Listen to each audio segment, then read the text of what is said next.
తీర్పు ఇవ్వడం నేర్చుకో. ఆపరా ఆపరా ఆపరా ఆపరా ఆపరా ఆపరా. అంతకు మించి ఒక్క మాట ఎక్కువ మాట్లాడితే నీ నాలుక చీరేస్తాను. నా కళ్ళల్లోకి సూటిగా చూసి మాట్లాడడానికి భయపడే నువ్వు నా తీర్పుకి ఎదురు చెప్తావా? ప్రాణాలు తీస్తాను. బంధాలు బంధుత్వాలు కాదురా నాకు కావలసింది. నాకు కావలసింది నీతి, న్యాయం, ధర్మం. పుట్టిన పుట్టుక కాదురా ముఖ్యం. నాకు ముఖ్యం జరిగిన అన్యాయం, జరగాల్సిన న్యాయం. తీరా తాళి కట్టా వెళ్ళి అప్పరాయుడు.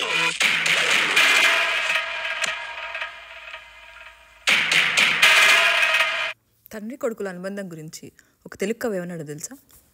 ఒక బియ్యపు గింజ మరిగే ఎసరులో వేస్తే అన్నం అవుతుంది, మరిగే పాలలో వేస్తే పాయసం అవుతుంది, పసుపులో వేస్తే అక్షింతలు అవుతుంది, బొగ్గులో వేస్తే చేతబడవుతుంది.